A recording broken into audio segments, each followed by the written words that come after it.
Últimamente se habla mucho de la izquierda caviar, pero ¿qué es la izquierda caviar? Pues eres tú, René, con discursos progres, lecciones morales, pero luego te va el pijerío que tú criticas, ¿eh? ¿O no? Aunque eso sí, ninguno me podréis decir que esto no es un temazo. Ey, soy de la Ghost Divine, la paro como Yassin, jodo como Ho Chi Minh, all in. Compromiso como Muhammad Ali, mi España es la de hazaña y vasallo Brigitte. Tú de Ortega Smith, yo de Ortega y Gasset. Soy 14 de abril y de Guti Parce, ey. Ellos ya no pueden compararse, vengo de la comarca y sin miedo como los Palme. Van de padres de la izquierda pero no el frente obreros transfobos y alza la Vox mientras dos si sacan el martillo yoz, convencen a 4 y hablan de revolución, fuck off. Estoy en otro rollo, ellos parecen Rivera porque están montando un pollo. Existen las clases, como cuenta el hoyo, la masculinidad es frágil, que si pillo, que si follo. Van de duro pero les preocupa el Satisfyer, y yo rayado por la farmacéutica de Bayer. Yo no hallaré en el Bayer, tú de Dani en la calle, demasiado Rocky Balboa. Pues vamos ya con el programa. Hoy en este domingo del programa de la Diana tenemos un episodio especial en el que hablamos de música y hablamos de música política, que siempre viene bien hablar de eso. Y para eso tenemos una persona que ya conocéis, que ya ha venido una que otra vez al podcast, que es René Soto, bienvenido. Muchas gracias por invitar. Él, aparte de politólogo, que es como lo he presentado siempre, es rapero y pues ha hecho alguna que otra canción sobre política, así que pues hoy venimos a hablar de eso, de música y de política. Bienvenido, René. Muchas gracias. Bueno, tú empezaste con un grupo que fueron los chicos de la comarca, que hace referencia a los chicos del maíz. Te quería preguntar cómo surge ese grupo. Bueno, pues ese grupo surgía cuando yo era concejal en ese momento de una candidatura a Unidad Popular y yo llevaba haciendo rap desde que tenía 13 años. Y rap político estrictamente hablando, aunque luego lo comentaremos, para mí toda música es política y todo rap es político realmente. El rap político que más me daba atención era Los Chicos del Maíz. Había otros que escuchaba mucho, como Día Sexto, como Hassel, como Valtonyc, como Durán, como Melo. Bueno, había muchos, normalmente masculinos, porque ha sido un sector dominado por hombres, incluso la izquierda. Y con el paso de los años, pues me metí en el mundo de las batallas. A partir de los 19, 20, 21, 22 años estaba muy metido en el mundo de las batallas de gallos, sobre todo por la zona del Corredor de Henares, que hacía bastantes batallas. Y allí conocí a un chico que estaba muy interesado en la política y que era muy rojo, digamos, ¿no? Igual que yo, que era concejal en ese momento. Y empezó como una broma la idea de hacer un grupo llamado Los Chicos de la Comarca. ¿Por qué Los Chicos de la Comarca? Porque somos de la comarca de Henares, no somos los del maíz. Somos de la periferia, pero de la periferia de Madrid, no de la Comunidad Valenciana, ¿no? Y nada, pues empezó ahí como una broma. Duró 6 meses ese grupo, pero en 6 meses recuerdo que conseguimos más de 200.000 visitas en YouTube, que para el mundo de la izquierda fue mucho. Hasta el punto de que, bueno, en 6 meses ya fuimos a cantar a colectivos, a casas ocupas, nos llamaban partidos, contactaron marcas con nosotros e incluso los chicos del maíz nos escribieron un tanto molestos en ese momento. Pero bueno, fue una experiencia bastante divertida y paradójicamente aprendí mucho de cara al futuro para cuestiones que no están directamente relacionadas con la música, sino que tienen que ver con la política en el plano de la comunicación o a nivel institucional. Sobre las que has comentado de los chicos del maíz te quería preguntar, porque hubo ahí un poco de pique, ¿no? Se picaron un poco. Sí, o sea, al segundo mes, nosotros teníamos como una estrategia, digamos, de, como decía Podemos, esto de la guerra relámpago, como decía, lo del asalto a instituciones, vamos a hacerlo todo muy rápido, muy fuertes, comunicativamente hablando, y nosotros hicimos como un análisis de andar por casa de lo que tenemos que hacer para llamar la atención en el mundo musical de la izquierda, es utilizar las armas del mainstream, de cómo estaba funcionando la música en ese momento, que era todo muy rápido, de llamar mucho la atención, de hacer ruido, y decidimos aplicarlo a la música. Y sacábamos temas, si no cada semana, cada 2 semanas. Por eso en 6 meses sacamos igual 10, 11, o sea, una rapidez tremenda, y en algunas de las canciones había un comentario directo a los chicos del maíz. De hecho, en la primera canción llamada Los Tractores, parodiando esta idea de la izquierda de a las armas, pues nosotros a los tractores porque éramos del pueblo y salíamos subidos en un tractor, de hecho, bastante gracioso. Ya mi compañero tenía una frase que decía: los chicos se piraron y vinieron otros chicos luego, sacando la foto de Tony y de Nega, porque en esa época los chicos del maíz habían anunciado su retirada, cosa que suelen hacer de vez en cuando, anunciar que se retiran y luego vuelven. Entonces, como vimos la ventana de oportunidad, digamos, en términos políticos, y decidimos entrar, y aplicando esa estrategia de hacer mucho ruido, subir muchas canciones de seguido, que también repercutía en la calidad de los vídeos, sobre todo, y bueno, pues ser, digamos, llamativos. Y eso en un momento que lo construimos justo cuando Vox alcanzó, si no me equivoco, 12 diputados en la Junta de Andalucía, que fue el inicio del ascenso de Vox, pues digamos que llamó la atención. Y los chicos del maíz, pues al segundo mes, fijaos la rapidez, ya nos escribieron, tanto Nega como Tony, si no me equivoco fue Nega, y digamos como que nos intentó meter miedo o recriminar lo que estábamos haciendo. No estaban de acuerdo con ello y a nosotros nos chocó mucho porque éramos chavales yo tenía 21 o así, él tenía 18 años y claro, que tus ídolos, digamos, te escriban para criticar lo que haces cuando no estás viendo ni un euro y en el fondo estás rindiendo un homenaje a lo que han sido los chicos del maíz, pues digamos que nos chocó mucho. No sé qué le diría si en algún momento me encuentro negado a Tony, pero bueno, fue algo que pasó hace mucho y yo ya lo tengo olvidado, pero es verdad que el momento no fue muy bueno, digamos, nos sentó un tanto mal. ¿Cómo se mete un politólogo, concejal, ya con, pues digamos, con un poquito de vida sentada, que evidentemente no seguiste como concejal, pero podrías haber sido típico político que empieza de concejal y acaba ya después de 40 años con un silloncito ocupado? ¿Cómo se mete a hacer música, a hacer rap y a hacer rap político? ¿Qué pasó por tu cabeza en ese momento? Buena pregunta. A ver, realmente es que lo que vino antes fue que a mí me gustaba el rap. O sea, de hecho a mí el rap ayudó a mi politización. Mi gran politización vino en el 15M, que de hecho eso es interesante porque no es lo mismo politizarse teniendo 15 años en la eclosión del 15M y la subida de Podemos que politizarse con un gobierno progresista y la bajada de todo el espacio de la izquierda confederal influye mucho a nivel juvenil y eso explica también distintos recorridos políticos. Pues digamos que lo que a mí me entró primero fue la música. Me gustaba mucho el rap, veía que era una música que me decía cosas fuera de la radiofórmula y a mí eso me llamaba la atención. Y como siempre me gustó hacer rap y cada vez me interesaba más la política y terminé por cosas de la vida siendo concejal en un ayuntamiento que, por cierto, yo no cobraba, que hay gente que muchas veces me decía, ¿cuánto ganas? ¿Cuánto cobras? Y digo, pues yo no cobro porque soy de un pueblo. Y en los pueblos no se cobra o como mucho cobras las dietas, que es lo que cobraba yo, que es igual a cada 2 meses, igual 160 euros. Dime tú cómo vive uno de eso, ¿no? Yo vivía en casa de mi madre, o sea que no ganaba nada con eso. Y nada, yo es verdad que era consciente de que a lo mejor ponerme a hacer ese tipo de música, además que en las canciones era rap como muy rojo, digamos, de hoces y martillos, muy, muy rojo, pues hacer eso a nivel, digamos, de concejal o figura pública en mi pueblo, pues sí que yo lo reflexioné y pensé que podía ser negativo, pero yo dije, mira, quiero hacer esto, me gusta, soy joven y si no lo hago ahora, no lo voy a hacer después.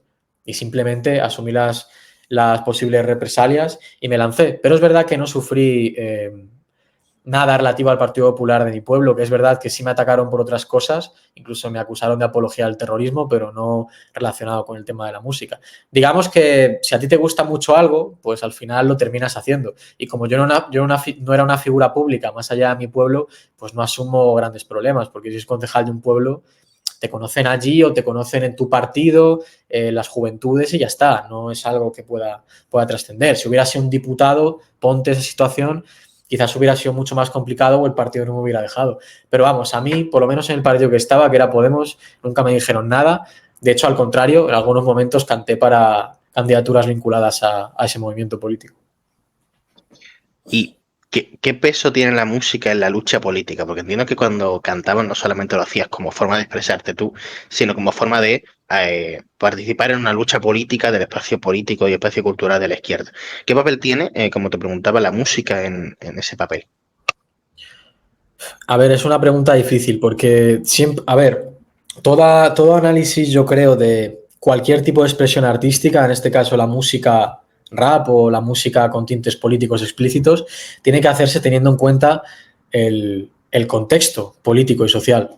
No es lo mismo hacer rap político o música muy política cuando lo empezamos a hacer nosotros o en la época de los chicos del maíz o en el 15M que empezó a haber un montón de grupos que empezaban a hablar de cuestiones políticas porque estaba de moda, a hacerlo ahora con una ofensiva reaccionaria tremenda, con un desencanto de la izquierda confederal muy alto, que incluso repercute en lo que son las músicas, digamos, políticas. No hay más que ver los números que tienen a los chicos del maíz con los que tenían en su momento y otro tipo de expresiones artísticas que también son políticas, como por ejemplo las niñas del corro o Tríbade, que aun siendo llamativos o tremenda jauría, llamando mucho la atención, no logran tener esas cantidades de números números que había en su momento, porque hay que analizarlo siempre teniendo en cuenta el contexto. Y de hecho uno de los motivos que hizo que yo terminara de dejar de hacer rap político, más allá de que me independicé y económicamente no me era viable, tenía que ver también con un análisis de la situación, de que es bastante complejo a día de hoy hacer música política con una idea de izquierdas muy marcada y que tenga posibilidad de repercutirte económicamente, porque es cierto que hay un momento en la vida en la que la economía cuenta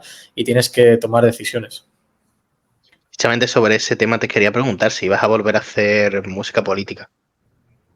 Yo creo que no. A veces me lo preguntan, gente que me conoce y tal, pero yo creo que no. Creo que eso ya pasó. No descarto. O sea, yo lo hago con amigos, sigo escribiendo a veces y tienes el gusanillo, ahí está, pero a corto o medio plazo yo creo que no. Creo que eso no va a volver, pero tampoco podría decir que nunca diré nunca.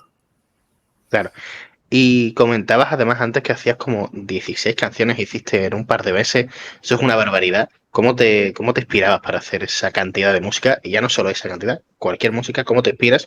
Además teniendo en cuenta que salían pues a rap por mes o a varios rap por mes, que es demasiado. ¿Cómo te salían tantas ideas en ese caso, en ese momento? La verdad que son buenas preguntas. La he planteado.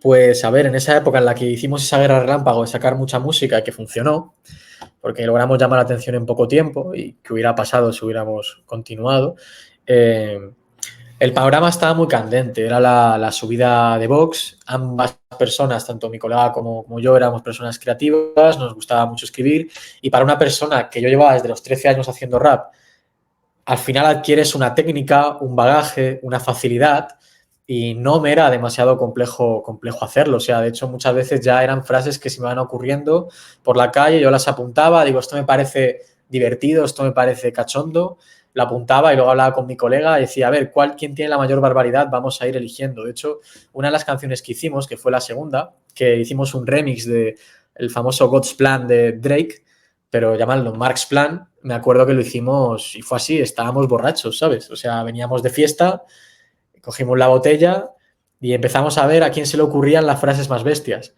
Y era algo divertido, o sea, no es que hubiera una, digamos, en general, como cuando escribes sobre algo que te pasa a nivel súper personal o una cuestión de amor que te sale la inspiración y estás súper triste, no, aquí había ya un punto más allá de pasión y convicción por las ideas que lo había, un punto también de técnica, de quiero hacer esto, tengo la idea de hacer, por ejemplo, hicimos una canción llamada La Vox del Pueblo, que fuimos al Valle de los Caídos a grabarla y que fue la que mejor funcionó, estaba pensada, hagamos una canción sobre el auge de la ultraderecha, centrada a nivel nacional e internacional, mi colega más centrada en Andalucía porque él vivía por allí, y vamos a Valle de los Caídos. Letras enfocadas a... O sea, era ya más pensado lo que había que hacer. No es que de repente tenga una súper efervescencia.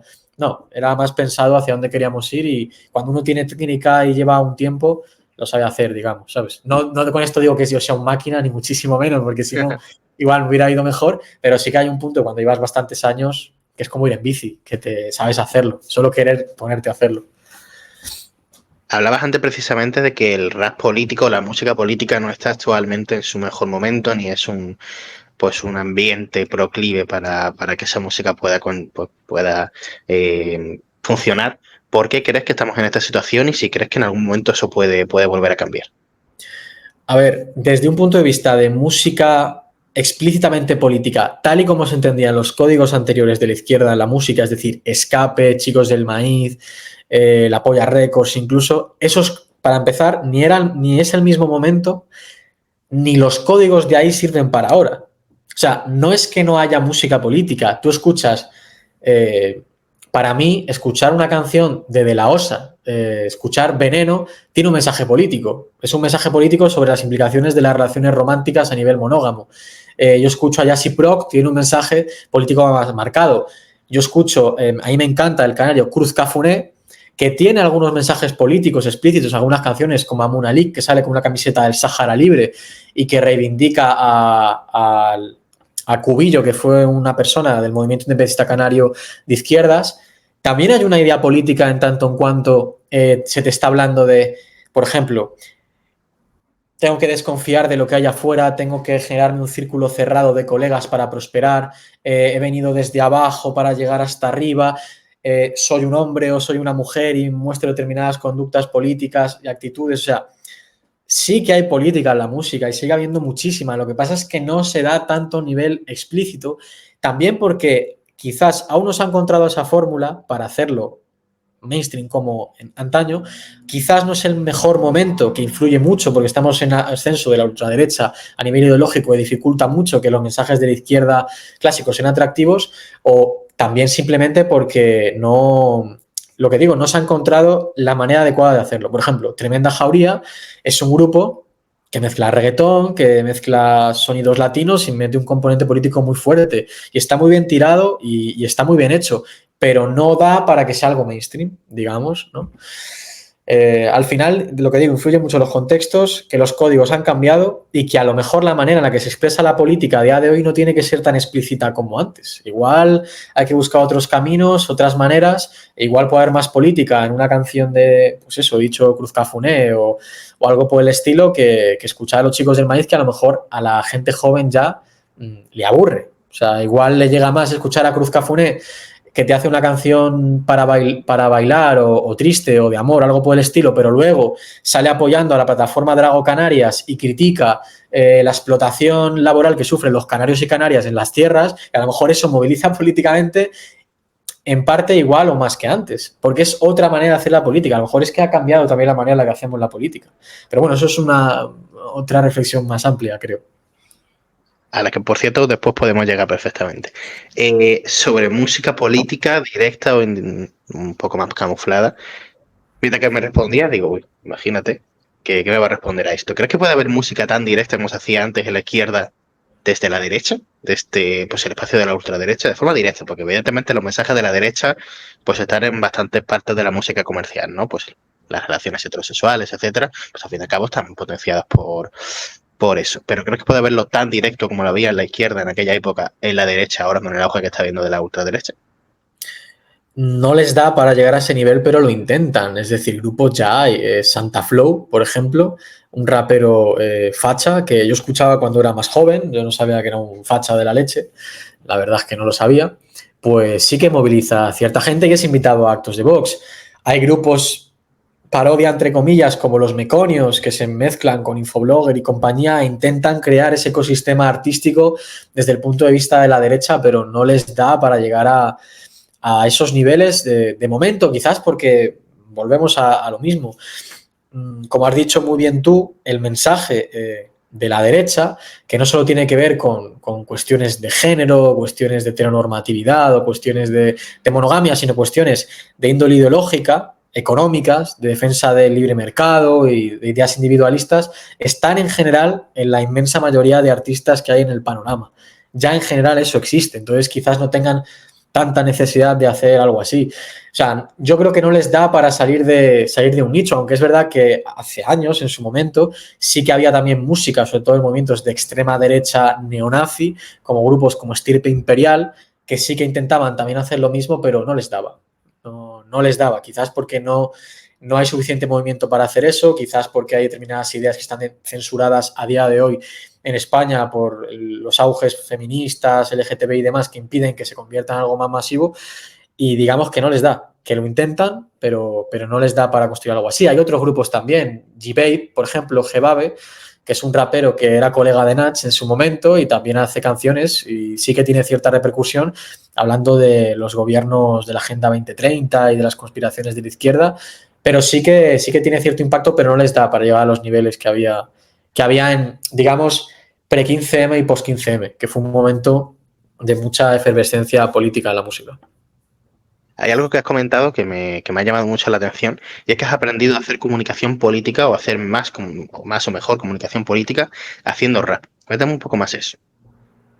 Sí, pues, a ver, en la comunicación política muchas veces, tanto derecha como izquierda, pero izquierda también, aunque se ha mejorado con el tiempo, se peca mucho, digamos, de la figura del que yo le admiro un montón, ¿vale? Fue uno de los que más me politizó, de Julián Guita, esa persona, que además Julián Guita solo hay uno, o hay muy pocos, ¿vale? Entonces es complicado intentar emular su estilo. La idea del profesor que explica, que te explica todo perfectamente, que da discursos largos, eso muchas veces no funciona, porque intenta apelar a la parte más racional de las personas.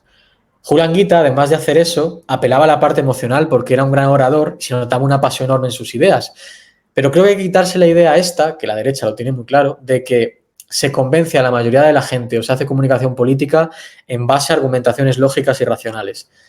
No, la clave es saber provocar emociones. Y en la música, en mi experiencia de hacer música, la clave es provocar emociones en las personas. Pueden ser mejores, peores o como quieras, pero si no provocas una emoción a la gente, no llegas a la gente. Y en la comunicación política eso es fundamental.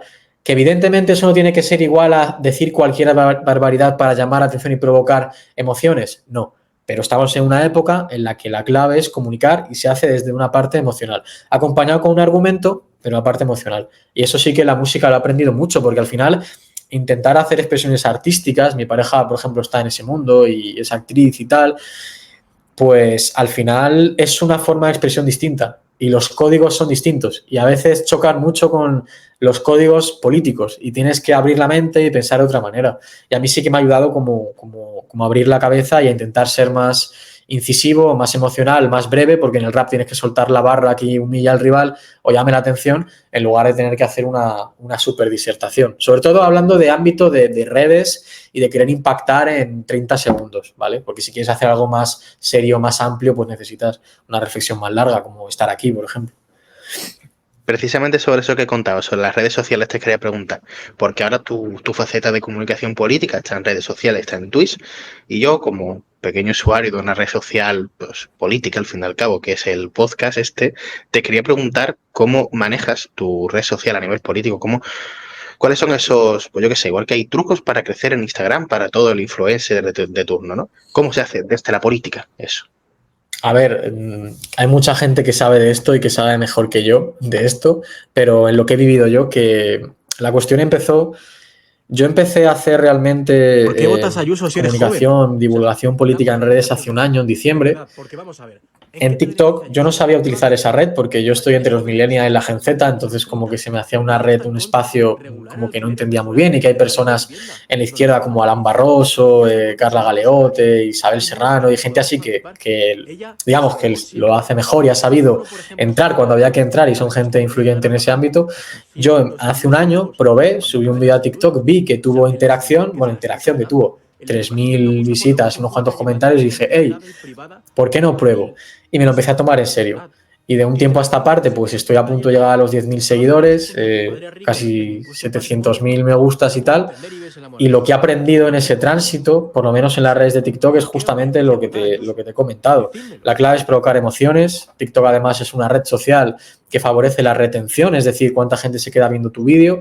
Y la mejor manera de que la gente se quede a ver tu vídeo es llamar la atención desde el principio. Además de un buen vídeo o un buen audio, es llamar la atención. La primera frase tiene que ser rompedora o incluso la manera en la que vayas, la manera en la que vistas. Yo recuerdo, por ejemplo, ¿te acuerdas el bulo de la ultraderecha con que Sánchez iba a dar miles de millones a Marruecos? Sí. Pues yo hice un vídeo sobre eso que pilló casi 300.000, que no está mal en TikTok, está bien, bastante bien. Se consiguió cierta viralidad y no solo pensé en el mensaje, que la primera frase es esto es un bulo porque tal, ¿sabes? Y la gente se queda a mirar, sino estéticamente me puse la camiseta de Raf Hakimi de Marruecos. O sea, todo pensado en términos estéticos porque esa red funciona así. Y es verdad que haciendo eso, ir probando y también hacer otro tipo de ideas como mirar las tendencias, cosa que empiezan a hacer los partidos políticos, que Sumar intenta hacer, que hacen muy bien, por ejemplo, el Partido Popular de Madrid, que para mí son de los mejores en España a nivel comunicativo por TikTok, que es fijarse en las tendencias que hay, es decir, las tendencias que se ponen de moda en la red, que pueden ser memes, lo que sea, adaptarlos a una cuestión política. Y ensayo y error, y de vez en cuando, pues, consigues cierta viralidad, algo te funciona bien, 200.000, 50.000, 100.000. Y bueno, es ir aprendiendo, es ir probando y como todo. Y respecto a Twitch, pues bueno, llevo desde enero, no tengo una gran interacción. Ahí igual de media en cada esto tengo 15 personas en directo, pero bueno, uno empieza con 3, por lo tanto hay cierto ascenso. Y ahí ya sí que entran otros códigos, ¿no? Porque estoy intentando meterme en el mundo de YouTube y aprendiendo de colegas que están en ese ámbito y me enseñan, pero digamos que ahí estoy aprendiendo. Donde me veo un poquito más asentado y puedo hacerlo mejor es TikTok, que es para mí la red por excelencia, donde estos códigos de la inmediatez y de llegar a lo emocional funcionan más que ninguna otra red. Pues cuando haces esos vídeos, precisamente cuando sí llegan a esas 50.000 60.000 personas, te llegan muchas críticas, que además tú las subes además en Instagram, que yo siempre las veo y me parto el culo. ¿Cómo llevas esas críticas pues de la fachosfera, de ese término que ahora utiliza Pedro Sánchez y que ahora se ha puesto de moda? ¿Cómo llevas esas críticas de la fachosfera? Curioso además que ese término, fachosfera, tú lo sabrás bien, que no viene de Sánchez. En el mundo de la izquierda, Podemos ya lo empezaba a decir, Sumar, Canal Red, ya lo utilizaban, pero bueno, Sánchez, digamos que el PSOE muy inteligentemente se apropia de cosas de la izquierda. Pero bueno, es otra historia. Pues a ver, en general me da bastante igual. O sea, no es una pose, no es lo que subo a redes lo hago en serio. O sea, en general me da bastante igual y creo que es una manera también de decirle a la gente dos cosas. Por un lado, que no hay que tener miedo a los comentarios de lo que llamas la fachosfera y que por otro lado, simplemente no me afectan, digamos, me dan igual. O también incluso algunas cosas que son burradas para que la gente que igual no está tan politizada diga, joder, ¿cómo son esta gente? Porque la realidad es que la violencia de la ultraderecha en redes es muy grande. Y ojo, yo soy un hombre y al final, bueno, pues las críticas que se me hacen a mí no son igual las que le hacen a Carla Galeote o a otras compañeras, que son mucho más bestias. A mí no me dicen te voy a violar. A mí me pueden decir eres un marica, que te has pintado las uñas, no eres un hombre, puto rojo, te vamos a llevar a una cuneta, te vamos a pegar, cosas de ese tipo. Depende también de lo que representes. Lo que pasa es que en mi caso yo venía un poco ya curado, primero por cuestiones, pues la vida, ¿no? La vida vives muchas cosas en el ámbito personal y te pueden endurecer para determinadas cosas. Y ahí me ha ayudado. Y también que haber sido concejal con 19 años y haber estado en cierta relevancia pública en mi pueblo desde tan pequeñito, pues te cura de espanto. Yo con 19, 20, 21, a mí me afectaban mucho las críticas de gente de mi pueblo que me hablaba desde Facebook con perfiles falsos diciendo te vamos a llevar al pilón, eres un etarra y cosas por el estilo. Porque yo pensaba que era por mi culpa, que era yo que hacía algo mal. Y con el tiempo me di cuenta, y gente de mi entorno me lo decía, René, no te atacan por quién eres tú, te atacan por lo que representas. Y esa idea la fui interiorizando, la aguanté bastante cuando era más pequeño, más joven, y digamos como que te curas de espanto y no me afecta. Además, te diré más, tú lo sabes bien, el algoritmo beneficia a aquellas cuentas que tienen interacción, sea buena o mala. Entonces la interacción negativa también puede favorecer en cierta medida. A nosotros nos pasa también, cuando subimos literalmente todos los reels que subimos, todos los TikTok que subamos en TikTok, que tengan una mínima relación con el feminismo, ya tienen yo no sé cuántas visitas, yo no sé cuántos comentarios de machistas diciendo, esto también les pasa a los hombres. Y eso ya llega a la gente, porque el algoritmo, eso sí que es verdad, ahí sí favorece, el machismo nos favorece cuando se hacen este tipo de vídeos y nos pasa en ese estilo también, aunque suene fatal decirlo, ¿verdad?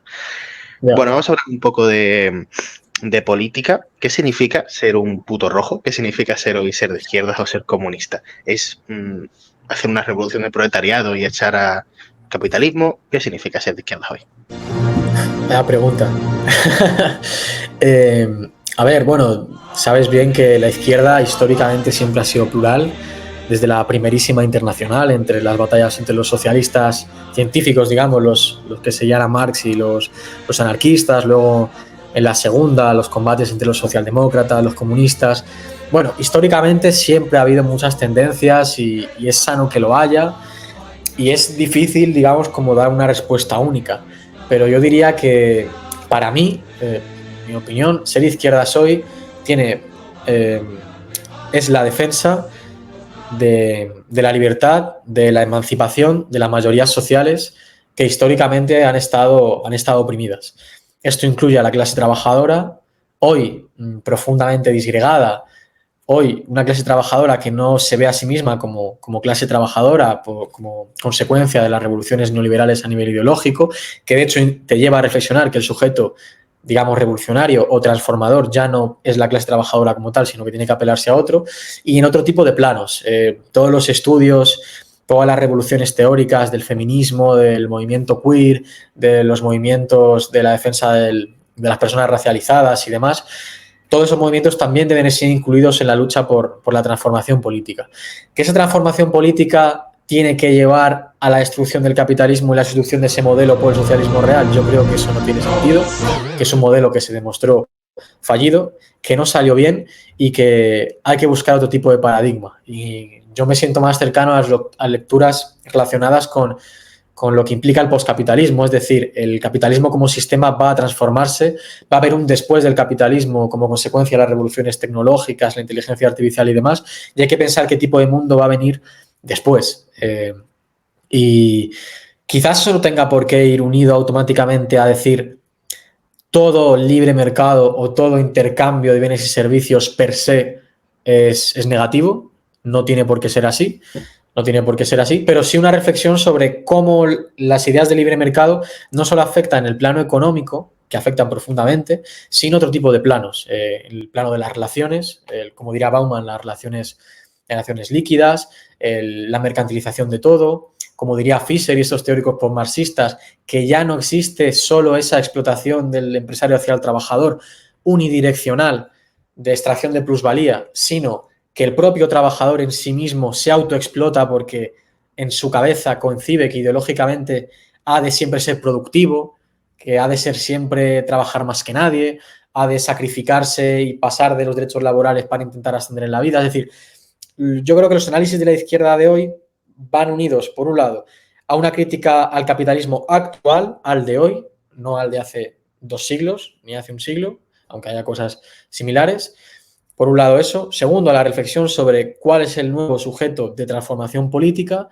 Y tercero, la inclusión, que a veces pueden ser luchas de vanguardia con el movimiento feminista, que es una lucha más vanguardista, más hegemónica, más de dirección política que la clásica clase trabajadora en los últimos años.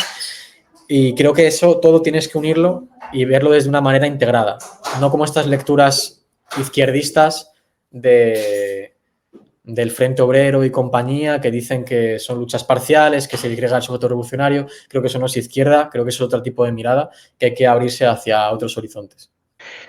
Bueno, vamos a abrir más horizontes y vamos a hablar del horizonte o de los horizontes que estamos enfrentándonos en todo este año, que son las elecciones. Tenemos elecciones cada 2 meses o cada mes. Las últimas han sido las vascas y quiero que analicemos un poco las elecciones vascas, que un pequeño reconocimiento al público. Este iba a ser un programa sobre las elecciones vascas y al final no lo ha sido. Así que vamos a hablar de las elecciones. Quería conocer tu análisis sobre los comicios, sobre los resultados y sobre cómo ha dejado sobre todo los resultados en la izquierda, en el plano político de la izquierda. ¿Cómo lo ves?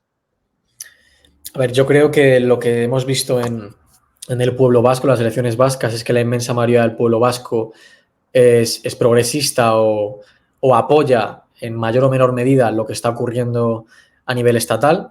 Digamos que a día de hoy es de los pueblos de España más progresistas que hay.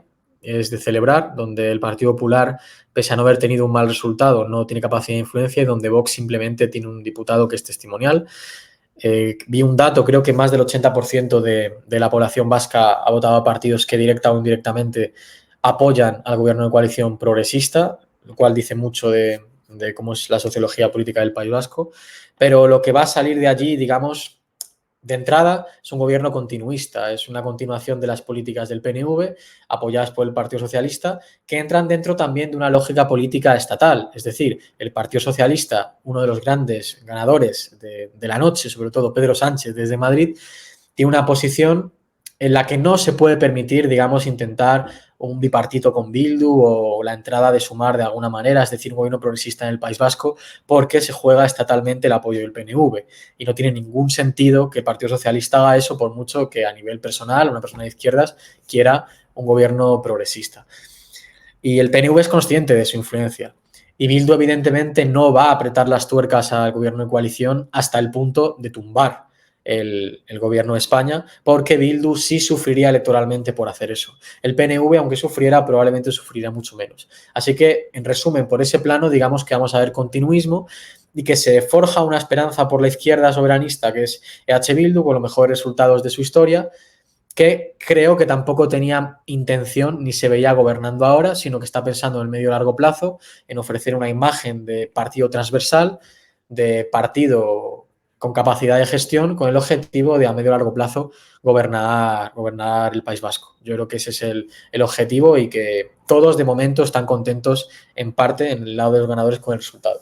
Por el lado de la izquierda, pues Podemos sigue con la respiración asistida en vías de desaparición, a la espera de lo que ocurra en las elecciones europeas, que en esas elecciones van a echar toda la leña al fuego para que Irene Montero revalide y por lo tanto Podemos pueda tener capacidad de configurar algo o de influir en la nueva configuración de la izquierda confederal española en el futuro, es lo que se está jugando, su supervivencia, y Sumar, por su lado, discrepo bastante con el análisis de la candidata de Lehendakaritza, que era Alba García, que por cierto no va a ser la que entre en el Parlamento Vasco, sino que va a ser un diputado del Partido Comunista de España, lo cual es bastante curioso, que decía la candidata Alba García que estaban satisfechas con el resultado y que han logrado, en una situación muy difícil, que eso es cierto que era una situación difícil, hacer valer su marco. Yo creo que es un análisis totalmente errado. Es cierto que Sumar necesitaba sacar representación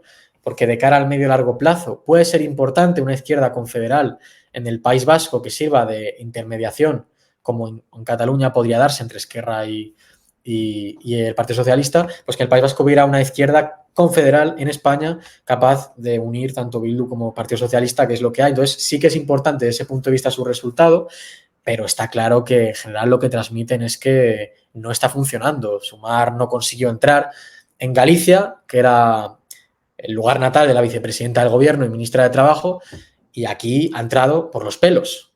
O sea, la situación es negativa, es mala.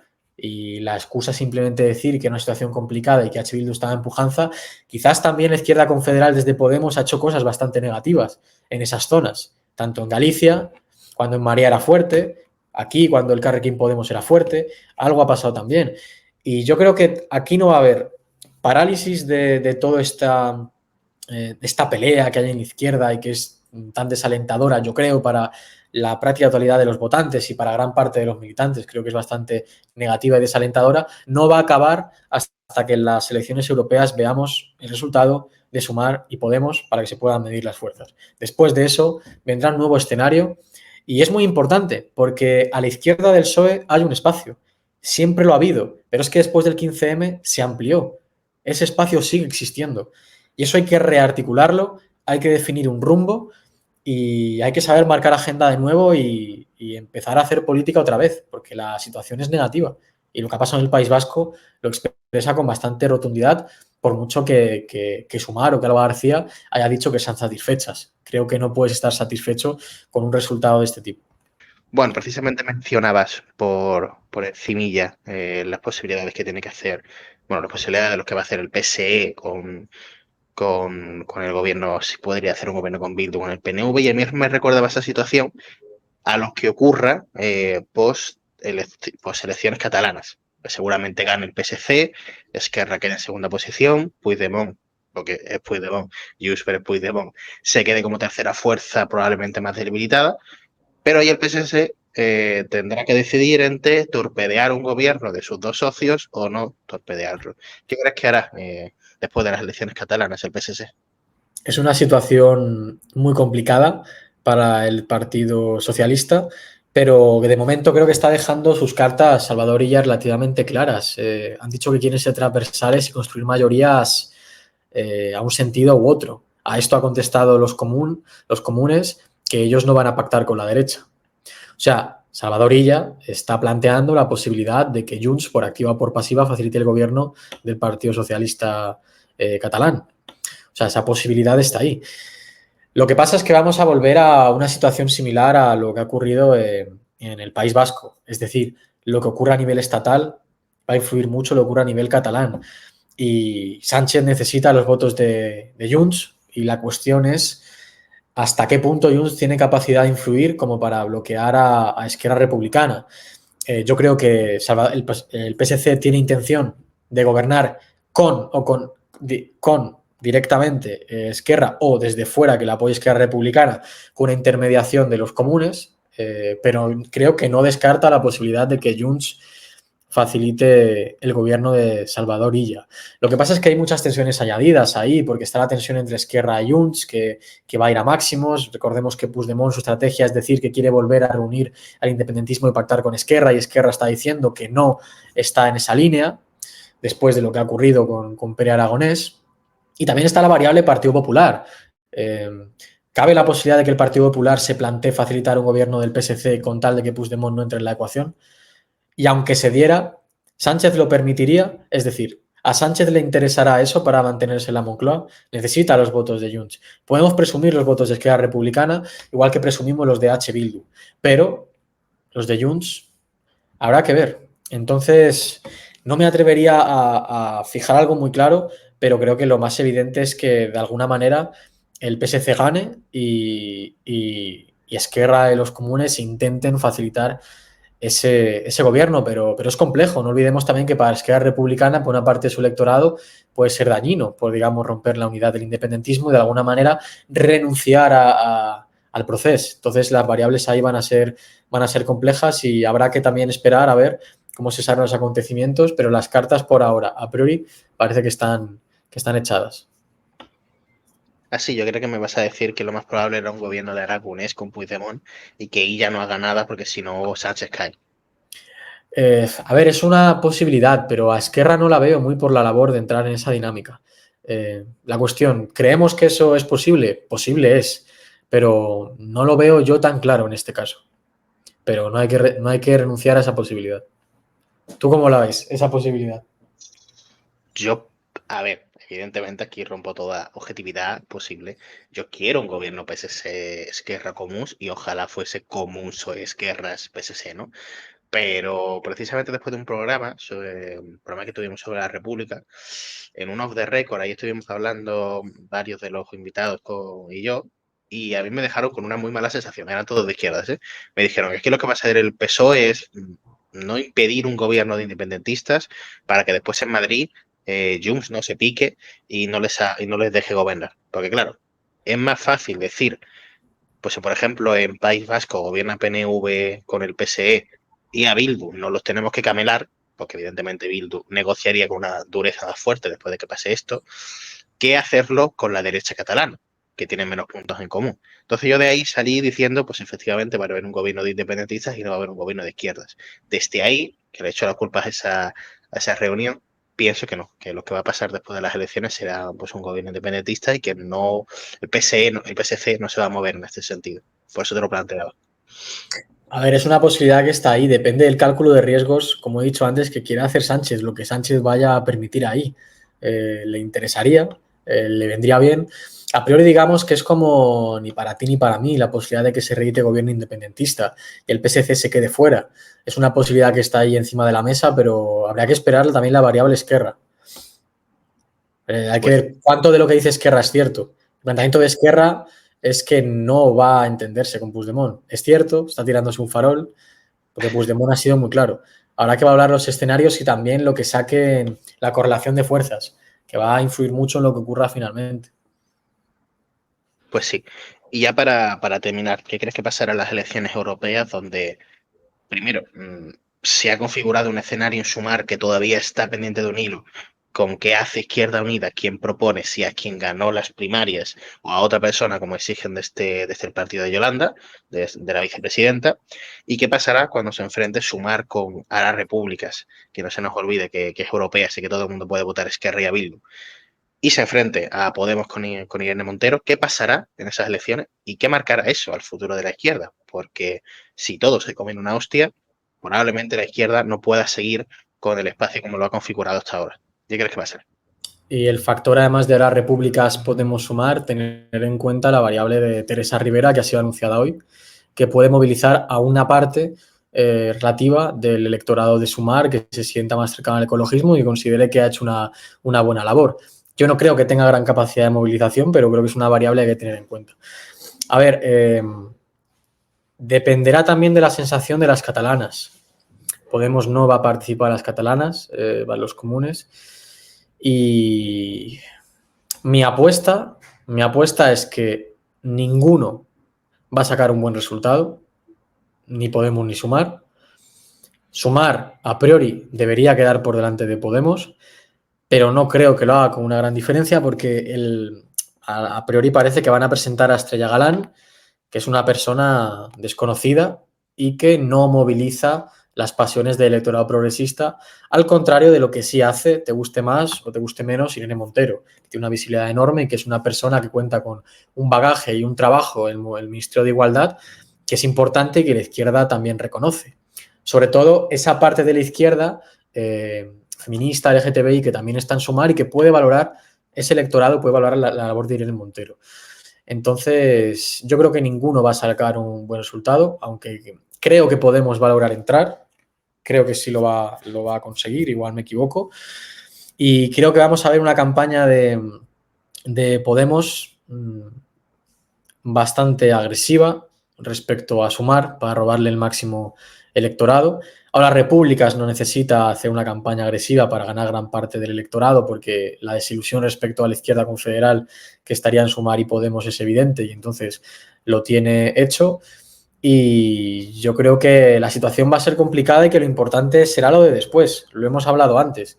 Se están jugando y midiendo las fuerzas. En función de lo que saque cada uno, después tendrá que venir un proceso de rearticulación. Y ese proceso de rearticulación para mí pasa por dos lados. Uno, si Podemos desaparece, una gran parte de ese electorado o de esa militancia tendrá que tendrá Sumar que intentar seducirla para rearticular, o si ambos partidos sacan representación y Podemos sobrevive, habrá que plantearse la gran pregunta.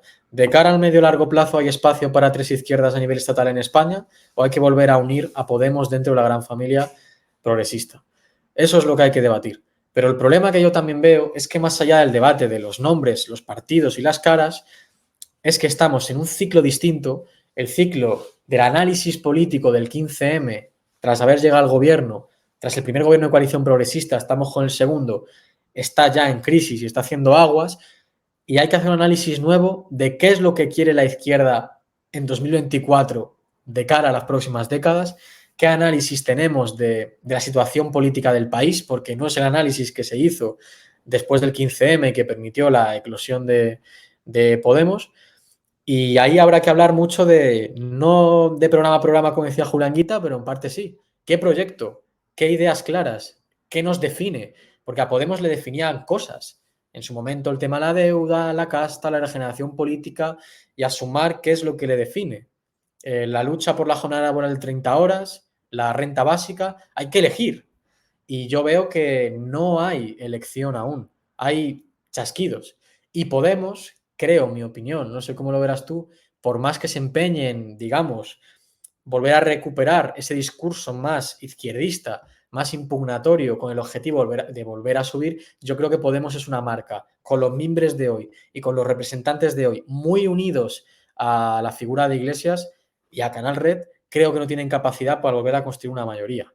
Por lo tanto, lo que hay que analizar es eso. Y después de las elecciones europeas va a haber mucha tensión, pero es que más allá de las tensiones hay que hablar de caras nuevas incluso y de qué rumbo define a la izquierda en este país. Porque si no, una de dos, o el PSOE nos va a fagocitar y nos vamos a convertir en la izquierda unida de Gaspar Llamazares o algo similar, sin ninguna vocación de mayorías, o quién sabe incluso si los nuevos movimientos de la izquierda juvenil, como la Coordinadora Juvenil Socialista, GKS y otros movimientos, de cara al medio plazo van a poder articular algo que robe voto a nivel político y que haga que el espacio Podemos, Sumar y compañía no tenga capacidad de competir electoralmente.